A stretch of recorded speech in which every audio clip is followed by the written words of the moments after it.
கார்த்திக பௌர்ணமி இரவில் சந்திர கிரணங்கள் ஓடிக்கொண்டிருக்கும் நீரின் மீது நேராக விழுந்து அந்த கிரணத்தின் ஒளி பிரதிபலித்து அம்மவாரி ஆலயத்தை முழுவதும் ஒளியால் நிரப்புகிறது. அந்த அற்புத காட்சியை காண ஆயிரம் எண்ணிக்கையில் பக்தர்கள் காத்திருக்கிறார்கள். இந்தியாவில் உள்ள மிகவும் பண்டைய தேவஸ்தானங்களில் பைரவர்கோனும் ஒன்று.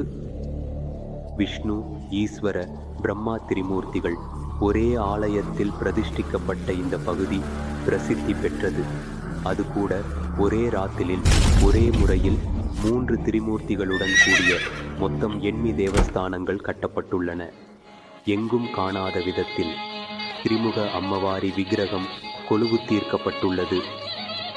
அம்மவாரி ஆலயத்தின் முன்னால் இந்த ஜலபாதம் இருந்து வரும் நீர் ஓடிக்கொண்டிருக்கிறது. கார்த்திக பௌர்ணமி இரவில் சந்திர கிரணங்கள் ஓடிக்கொண்டிருக்கும் நீரின் மீது நேராக விழுந்து அந்த கிரணத்தின் ஒளி பிரதிபலித்து அம்மவாரி ஆலயத்தை முழுவதும் ஒளியால் நிரப்புகிறது. அந்த அற்புத காட்சியை காண ஆயிரம் எண்ணிக்கையில் பக்தர்கள் காத்திருக்கிறார்கள்.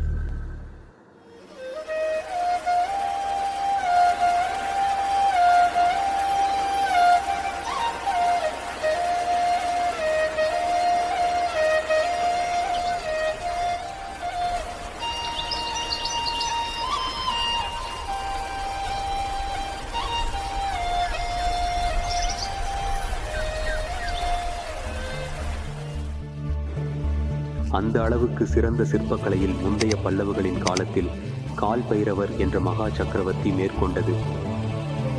பிற பகுதிகளிலிருந்து சிவலிங்கங்களை கொண்டு வந்து ஒரே ராத்திரில் செதுக்கப்பட்ட எண்மி ஆலயங்களில் பிரதிஷ்டித்தனர்.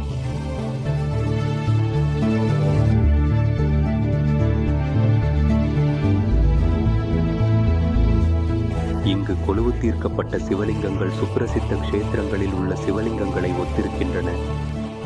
அவை இந்த பைரவ கோனில் உள்ள அஷ்டகால பிரசாந்த பைரவலிங்கம், மேரி பர்வத பங்கத்தில் உள்ள ருத்ரலிங்கம், திருமலை மலையில் உள்ள நகரேஸ்வரலிங்கம் மற்றும் பார்க்கேஸ்வரனின் லிங்கம் ஆகியவை இந்த பைரவர்கோண க்ஷேத்திரத்தில் உள்ள முக்கியமான லிங்கமாகும்.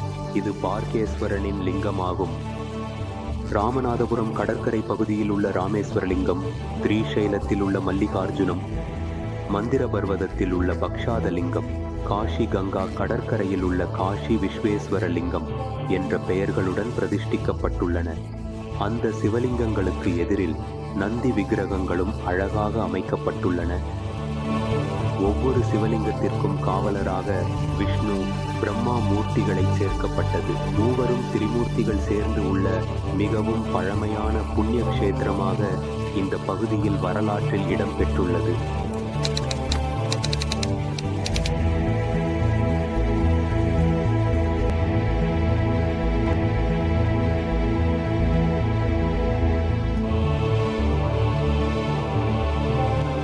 சண்டி, ஸ்ருங்கி, புருங்கி, நந்தி, விநாயகுலு, விஎன்டி பால்குலு ஓகே கல்லால் வடிவமைக்கப்பட்டு எங்கள் முன்னோர்களின் சிற்பக்கலையின் மகத்துவத்தை வரலாற்றுக்கு அறிவிக்கின்றன. இந்த பகுதியில் எங்கு பார்த்தாலும் சிவலிங்கங்கள், கல் கோவில்கள் மற்றும் குகைகள், சிதிலமான கல்லு கட்டிடங்கள் அந்த காலத்திற்கான பல்லவர்களின் கலாச்சாரத்தை கண்களுக்கு தெளிவாக உருவாக்கினர். அதனால் இந்த பகுதியை கால பைரவனின் பேரில் பைரவர்கோன் என்று அழைக்கப்படுகிறது. பல்லவர்களின் சிற்பங்களுக்கு அதிக முக்கியத்துவம் அளிக்கப்பட்டது என்று எங்கள் வரலாறு கூறுகிறது. அதே விதமான முறையை பின்பற்றிய கால பைரவன் தனது ராஜ்யத்தில் உள்ள முன்னணி சிற்பங்களுக்கு வசிப்பிடமாக பைரவர்கோனுக்கு இருபுறமாக 2 கிராமங்களை கட்டி அந்த சிற்பங்களால் அந்த பகுதியை சிவநாம ஸ்மரணைகளால் நிரப்புமாறு உத்திவிட்டான். அதனால் இந்த பகுதியில் எங்கு பார்த்தாலும் சிவலிங்கங்கள், கல் சிற்பங்கள் காணப்படுகின்றன.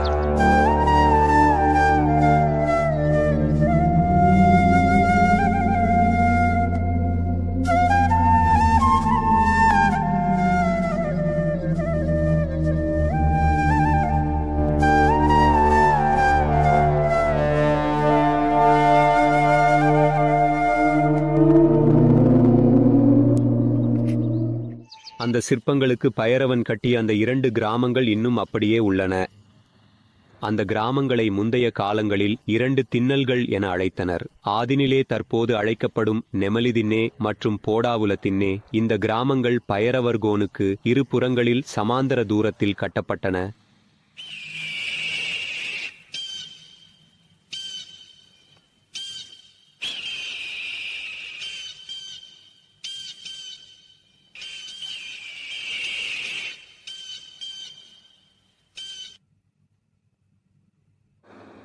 இந்த போடாவுல் தினேலோ அவர்கள் வசிக்கிறார்கள் என்று இன்னும் சில ஆதாரங்கள் உள்ளன.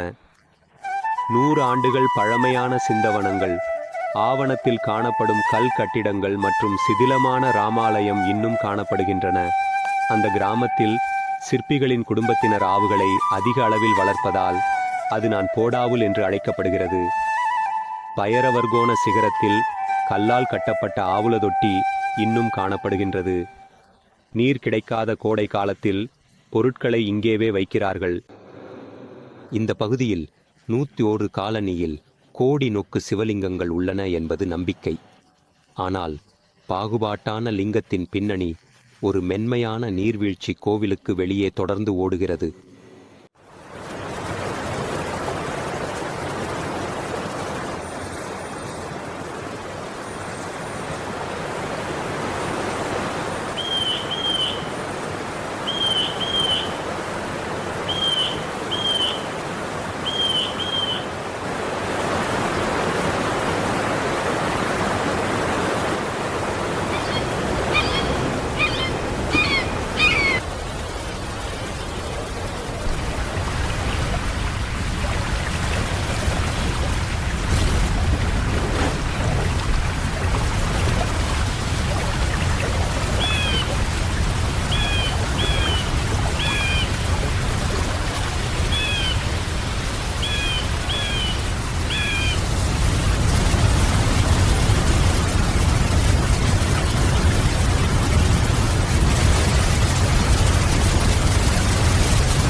ஆகாயத்திலிருந்து இறங்கிய கங்கை சிவனின் அருகே சென்றதாக நமது புராணங்கள் கூறுகின்றன.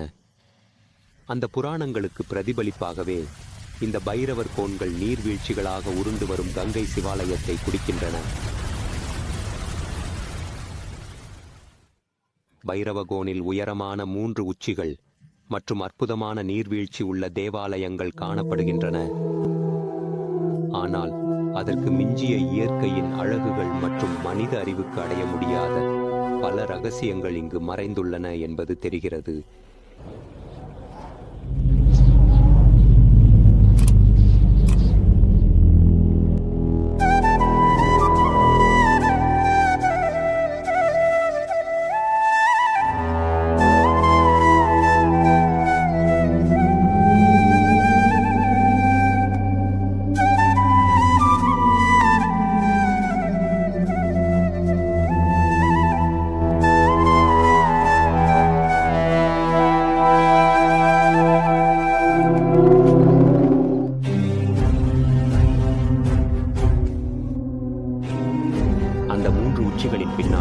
பல எண்ணிக்கையிலான பைரவர்கோனா மலைகள் அந்த மலைகளை இணைத்து நல்லமல மகாராஜ்யமாக உருவாகியுள்ளது.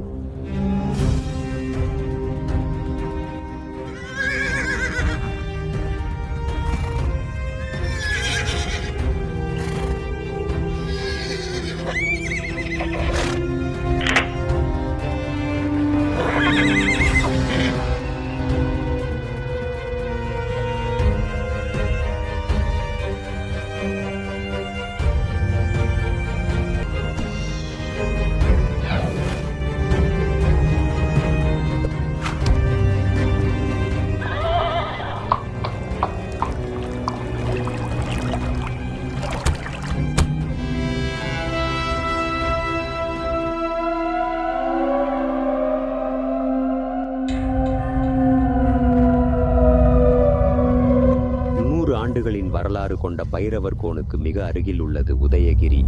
அந்த மலை மீது பெரிய ராஜாக்கள் யுத்த சக்தி இருந்தது. பல்லவர்கள், சோழர்கள், கஜபதிகள், விஜயநகர ராஜாக்கள் மற்றும் நிஜாம் நவாப்கள். மேலும் ஆங்கிலேயர்களின் ஆட்சி கூட இங்கு இருந்ததாக கூறப்படுகிறது. ஆனால் அந்த அளவுக்கு பெரிய ராஜர்கள் ஆட்சி செய்தாலும் அந்த உச்சியில் ஒரு கோட்டும் காணப்படவில்லை. ஒரு கட்டிடத்தின் அடையாளங்களும் இல்லை. எதிரி கடுமையான கோட்டை சுவர்களே தவிர தயாராக உள்ள கட்டிடங்கள் காணப்படவில்லை. ஆனால் அந்த அளவுக்கு பெரிய ராஜர்கள் எங்கு வசித்தார்கள் என்பது அனைவருக்கும் தெரியாத ஒரு ரகசியமாகவே உள்ளது.